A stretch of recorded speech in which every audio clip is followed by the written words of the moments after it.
Bienvenue à notre QG de campagne Votez Max, Votez Blanc pour notre 11e vidéo, le 8e meeting internet, toujours sur l'économie. On continue de taper sur les banquiers. Là encore une fois, tu vas nous expliquer ce qui va pas. Oui, parce que c'est pas que leur faute non plus. Hein. C'est les politiques qui leur ont donné des armes. Alors bien sûr, ils les ont pris, évidemment qu'ils les ont pris. Surtout que ça leur rapporte beaucoup d'argent. Alors ces banquiers, on en a besoin des banquiers. L'économie, le public en a besoin, mais à condition de trouver le bon équilibre. Aujourd'hui, ce n'est pas le cas. Parce que, reprenons, la BCE, on ne sait pas d'où vient l'argent. La BCE collecte le dépôt de toutes les banques. Donc elle est très très riche. Et la BCE, elle règle selon les besoins d'investissement des banquiers. Quand ils réclament, elle leur prête à 1%, hein, on en a déjà parlé. La BCE vient de prêter 1000 milliards. 1000 milliards. Notamment et surtout les banques françaises. Alors cet argent, il est distribué aux banques, pourquoi? Parce que les banques, elles disent il nous faut des sous pour éviter de faire faillite, on a besoin de liquidités et pour faire des crédits. Alors ça, la BCE joue son rôle. Hein. Elle dit, c'est pour faire des crédits, on en a besoin dans l'économie, voilà. 1000 milliards, à peu près 500 et des poussières le 21 décembre, et puis 500 et des poussières, milliards d'euros le 29 février. Le 21 décembre, les banquiers qui touchent ces 500 milliards, et bien sûr qui n'ont pas envie d'investir dans l'économie française ou qui s'en foutent complètement, et bien en attendant, les replacent 2 jours après, le 23 décembre, à la BCE. Les replacent à la BCE, 411, ils en touchent 500, ils en replacent 411, voilà, ils touchent 0,25%. Alors qu'on leur a prêté, pourquoi? Eh bien, pour pas qu'ils fassent faillite, pour qu'ils aient de la liquidité. De la liquidité, pourquoi faire?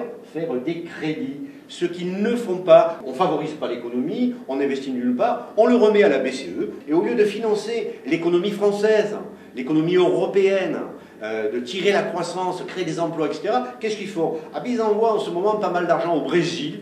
Alors pourquoi au Brésil? Parce que la monnaie est forte au Brésil, et les taux d'intérêt sont très élevés. D'accord? Alors pourquoi il envoie?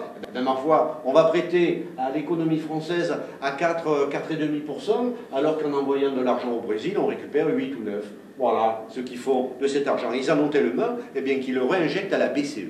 Mais ils ne s'intéressent pas du tout à l'économie française, voire européenne. Ils ne font pas leur boulot. Alors, je peux te lire un truc du directeur de BNP Paribas, une des plus grandes banques françaises, voire la 3e mondiale, Baudouin Pro. Alors Baudouin Pro, bien sûr, il va être taxé à 75%, lui, sur un paquet de millions. Oui, mais il a moyen avec des stop auctions, il y a des tas de moyens. Il y a des tas de moyens d'échapper aux 75%.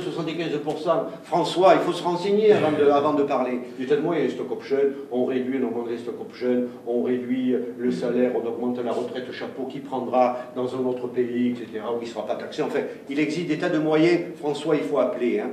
Alors, par contre, Baudouin Pro, il dit « Je suis fatigué, les banques françaises ont changé en profondeur depuis le début de la crise financière. » Elles ont changé.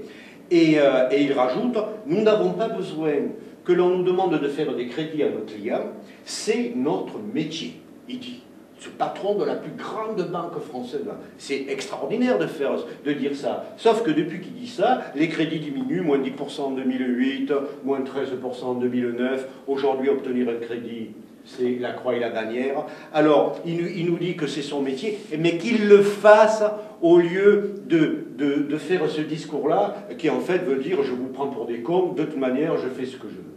Tant qu'on leur laissera la main, c'est pas compliqué, il y aura des dérives parce qu'ils en ont rien à foutre. Alors voilà pourquoi on continue de taper sur leur tête. Nationalisons les banques, c'est tout, c'est facile à faire. Les pays qui l'ont fait, je veux dire, ils ont 2 fois moins de chômage que nous. Voilà, déjà.